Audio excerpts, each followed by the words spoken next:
Millions of people have watched Jamesbola eat a lot of food, and I mean a lot. This has led to some pretty serious weight gain, and it's easy to look at that and think, oh, he's just carrying around a bunch of extra fat. But that's actually a huge oversimplification. Obesity isn't just about how your body looks, it's a disease that changes how your entire body functions, your hormones, your metabolism, and eventually your organs. So let's look at what's actually happening inside his body and what obesity does to yours too. You have heard the calories in, calories out explanation 100 times. If you eat more than you burn, the surplus gets stored as fat. That part's true, but here's what almost nobody talks about. Once your body starts storing that much fat, the fat itself stops being storage. Now, let's use a healthy body as an example to understand how we get to obesity. When you eat more than you burn, that extra energy has to go somewhere. So your body sends it to your fat cells. But here's what most people don't know. Fat cells are not just for storage. They're one of the largest hormone-producing organs in the body, making leptin, which tells your brain how much energy is in reserve, and adiponectin, which regulates insulin sensitivity and inflammation.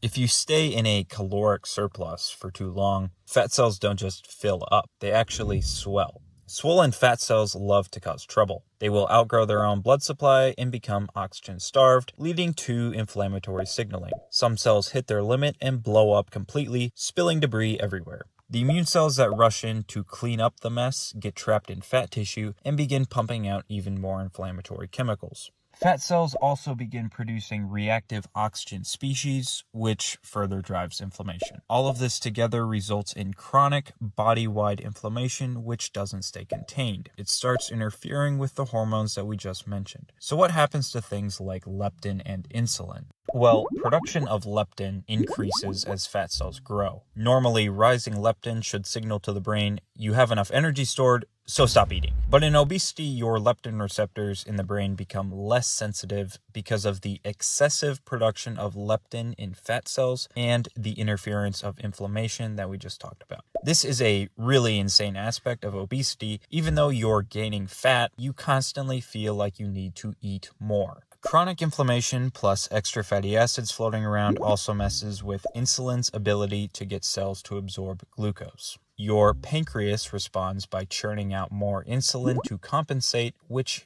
actually works for a while, but eventually it can't keep up, leading to insulin resistance and more circulating blood glucose. Exactly how you get type 2 diabetes. And there's nowhere left for the excess fat to go either. Once your fat cells hit their limit, your liver starts picking up the slack, storing some of the fat itself, which is exactly how you get fatty liver disease, and dumping the rest back into your bloodstream. So now you've got chronically high blood sugar quietly damaging your blood vessels, and fat with nowhere safe to go, showing up in the worst possible places, like your heart. Fat shows up around the heart as something called epicardial fat. It sits close enough to release inflammatory signals directly into cardiac tissue. Meanwhile, the chronically high blood glucose we talked about is damaging the inner lining of your blood vessels. And that's exactly where plaque starts building up, causing narrow clogged arteries, which is also known as atherosclerosis.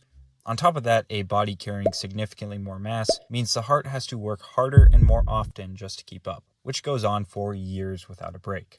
This is likely what's happening inside Jamesbola's heart right now, but it's not something you'd see on the outside.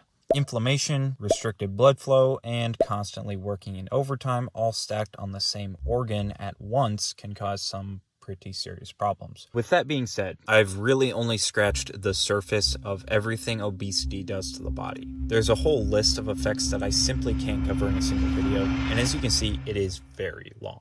Just know, obesity is much more than being fat. It's a disease that affects absolutely everything in your body. Let me also just add that I don't think Jamesbola is a bad person. From what I've seen, he seems like a genuinely positive and cheerful person, even if he can be a little much sometimes. It just turns out that he's built a career around something that's really hard on the body, but it serves to show what obesity does to him and any of us.